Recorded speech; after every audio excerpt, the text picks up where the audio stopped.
This is the account of the division of days of the law and of the testimony for the annual observance according to their weeks of years and their jubilees throughout all the years of the world, just as the Lord told it to Moses on Mount Sinai, when he went up to receive the tablets of the law and the commandments by the word of the Lord, as he said to him, "Come up to the top of the mountain." In the first year of the exodus of the children of Israel from Egypt, in the 3rd month, on the 16th day of that month, the Lord spoke to Moses, saying, "Come up to me on the mountain, and I shall give you 2 stone tablets of the law and the commandment which I have written, so that you may teach them."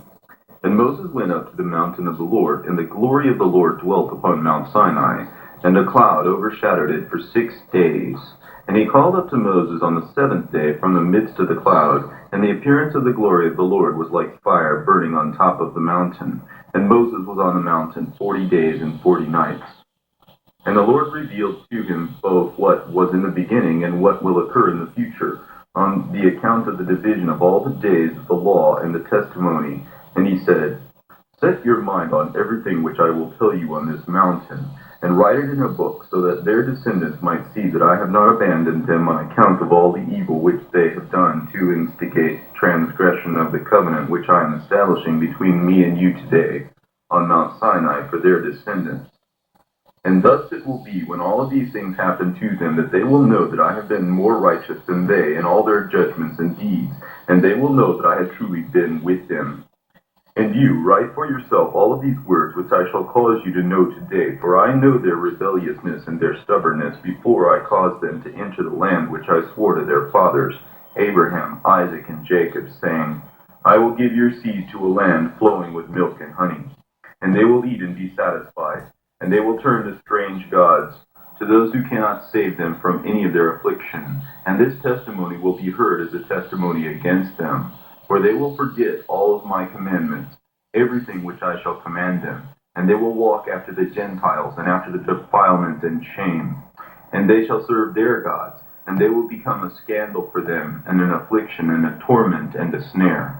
And many will be destroyed and seized, and will fall into the hand of the enemy, because they have forsaken my ordinances, and my commandments, and the feasts of my covenant, and my Sabbaths, and my sacred place, which I sanctified for myself among them, and my tabernacle and my sanctuary, which I sanctified for myself in the midst of the land, so that I might set up my name upon it, and dwell in there.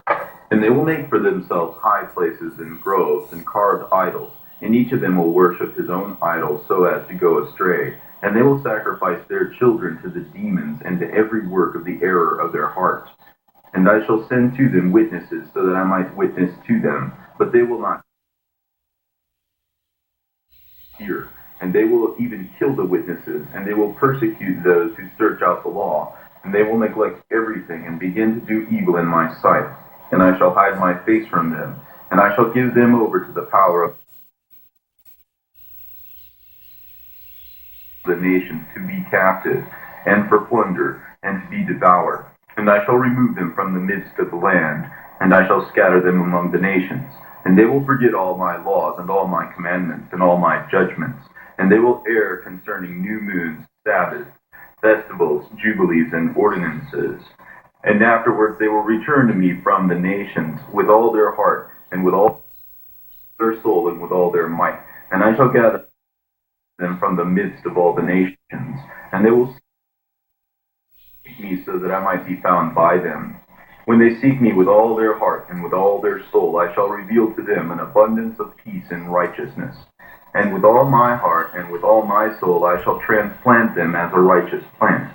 And they shall be a blessing and not a curse. And they will be the head and not the tail. And I shall build my sanctuary in their midst, and I shall dwell with them. And I shall be their God, and they shall be my people, truly and rightly. And I shall not forsake them. And I shall not be alienated from them, because I am the Lord their God.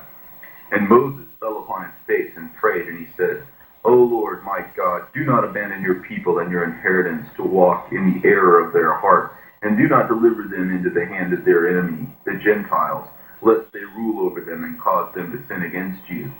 O Lord, let your